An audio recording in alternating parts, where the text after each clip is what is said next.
I came on. Aren't you going to take off your glasses?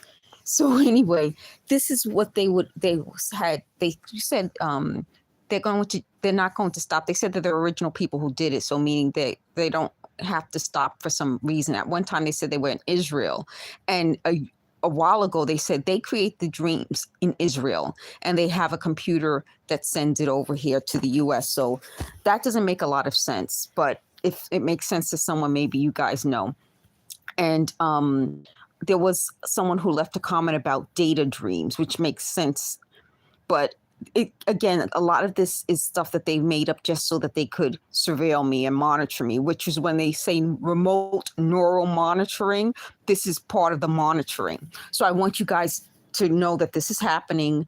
And, you know, they said once I come on camera and I look like I look now, when I was before I was so swollen, then it looks suspicious that they choose me to monitor. But I'm telling you, they do this to young people also and to children. And they were really upset when there was a video a while ago where a woman reported that her son, I think he was a very young child, heard voices at night. And then I found a news report of a young girl who had heard music and voices in her bedroom, and her family traced it to a radio station, but they couldn't find a way to stop it. It's just like, I'm telling you, as an adult, what I'm going through, I can't even imagine how children feel. And they said this was part of their way of confessing crimes that they committed, but it would be accurate. But some things I do believe. I do believe that elementary school mate's family was involved in stealing my car, because that just seemed to be weird. And they said there's always, whenever a crime is going to be committed by them, I'll always see a black skinny guy. And they say he changes, which shows these are mentally ill people. So what they say, the role of the devil, they play the role of the devil. So the black skinny guy who I'll always see is the sign to me from them that it's the devil. Isn't that scary? Like, that anyone would even sit down and come up with this nonsense. It's bullshit, but it's scary bullshit, because these people are actually saying this out loud and they have no fear that people will be like, you're nuts. Well, I'm going to be the person who's like, you're nuts. So they said they didn't want this to be my actual personality because it doesn't fit the image that they wanted for me, which is going back to what I've said to you originally. This was all supposed to be something they were going to do to make me the face of some weirdness. And I'm not that person. So going back to why I'm not the weird person, I would never say that whole devil thing. I would never sit around and scheme and scam people this way. But also, they said the night my car was stolen, this was decades ago, I did see a black skinny guy. And they said the night at Lacoste, when a black skinny guy came in and stole some polos, he was also connected to them. So they're saying that anytime I see a black skinny guy, and he can change, like at one point they said that was the elementary school mate's boyfriend, but then husband or something. But they said that role can change. They're just looking for a black skinny guy. But that person will always play the devil. And what's so strange about it is when they were trying to talk about how they're like race, they talk a lot about race. They said they always try to make me afraid of black men. But then they said they're gay. So I don't know if it's just crazy. It's just absolute craziness. So I wanted to let people know that this is what they're talking about, because maybe it makes sense to someone else. Like I said, I'm showing you guys comments that I've received, and some of the comments try to make sense of this.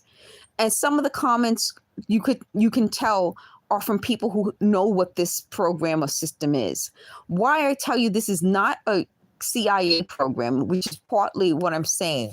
On the one hand, they want it to look like a CIA program. On the other hand, they're using people who are foreign, who didn't understand some of the languages spoken by the different people. At first, I said they didn't understand what I was saying, but it seems like they didn't understand what some of the other people are saying either. So it's someone who speaks a different language other than English trying to translate it into their language. So there was a lot of confusion. And now they seem to be going over the same stories again and saying, oh, now we understand what that means, meaning some things are very common. And we say it just normally, and they misunderstood it, or it bothered them. The other thing is they just said right now permanent solution. So when we were talking about the word solution, they automatically connected it to the Holocaust, and most of us, we wouldn't. So when they recently saw something that said permanent solution, they were like, it wasn't offensive. And that's part of what I'm saying. If you're going to play judge and jury, I think what they're not realizing is they put themselves in a position of God, but also judge and jury. And you don't know all the facts. Then how are you judge and jury? What legal system are you using? You're not using any sort of real legal system. The reason God can sit in judgment is because he's God, but you aren't. But even that is to put, so they're ashamed. They said they're ashamed. I want to talk about their emotional state. And I told you before, like when I was doing their emotional state, it was so confusing because now they're using all these different people and everyone has like a different feeling about this.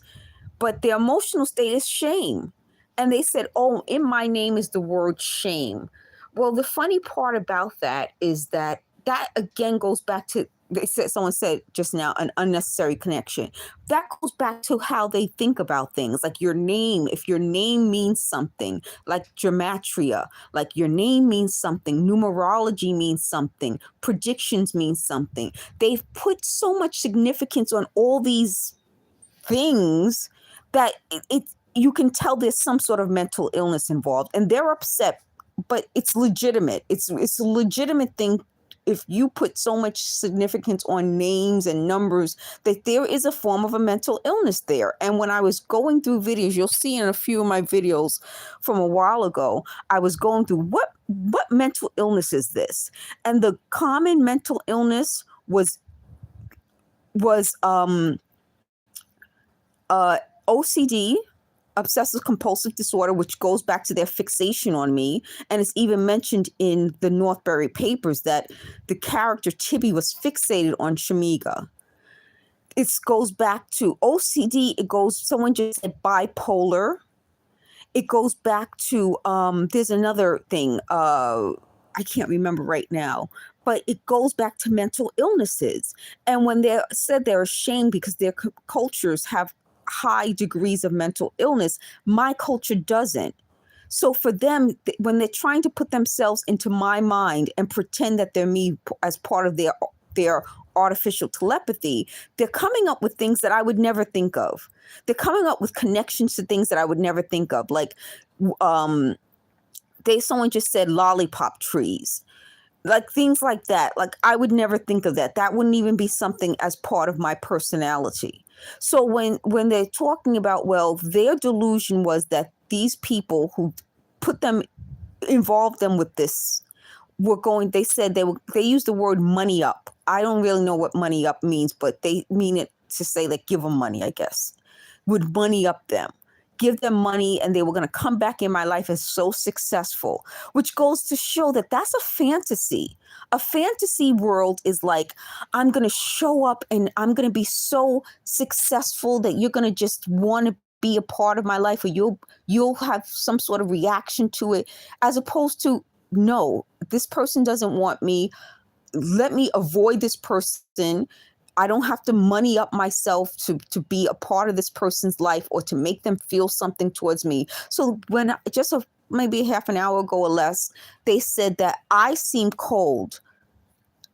Do you mean to tell me after all this, and people who have known what I've been going through and the pain, physical pain, the emotional pain, the mental pain I've been put through, the lies told about me, including that I molested someone who admits I didn't molest them, you think I wouldn't be cold?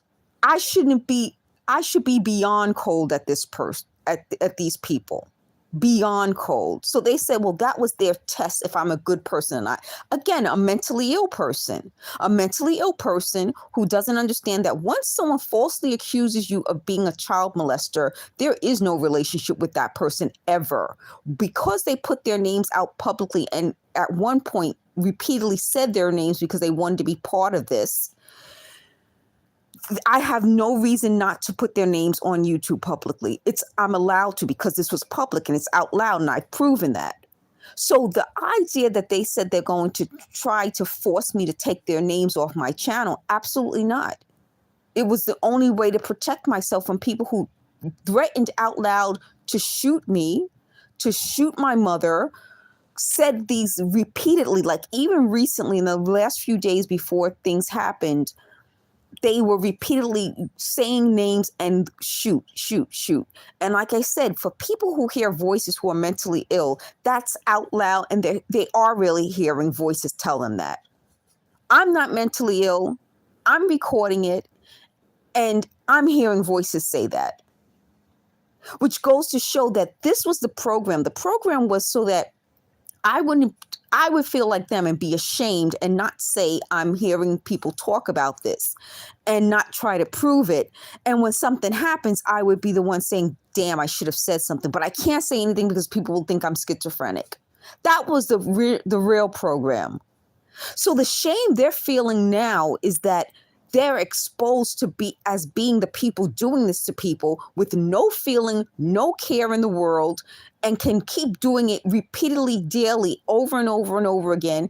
And when something that they cause to happen happens, they then benefit from it.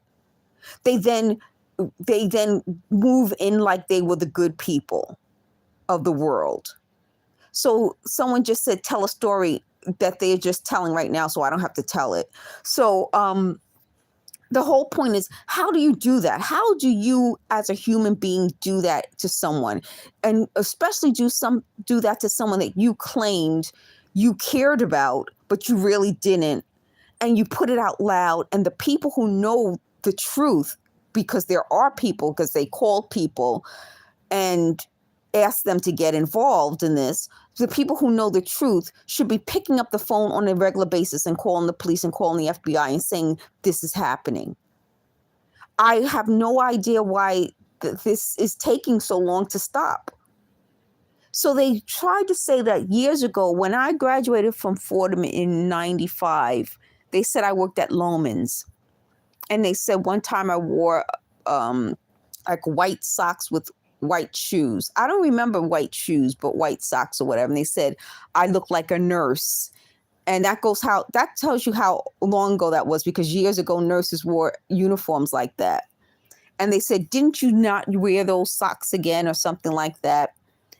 And this is how they think.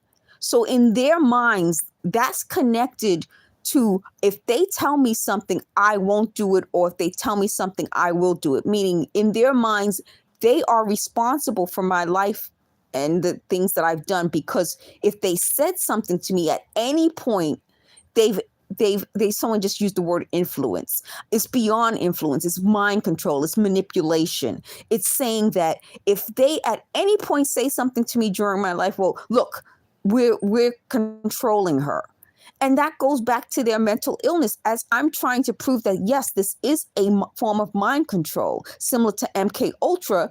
They're confirming it, but they don't want to be the ones to have done it.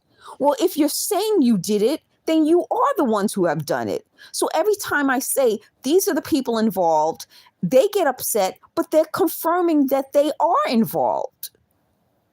And that's part of what I'm saying. We're dealing with people who are too mentally ill to realize they're confessing to something that is such a horrible, illegal crime against humanity, that what is their point? So when they say they play the role of the devil, I believe them. That is the devil. And for them to say that this is supposed to be helpful, the devil is never helpful. The devil never comes to you with something good. At one point they talked about little devil, meaning little troublemaker. The devil is never good. The devil is never little. The devil is a big deal. The devil isn't a troublemaker in that form of, they use the word mischievous. No, it's not mischief, it's evil. The devil represents evil.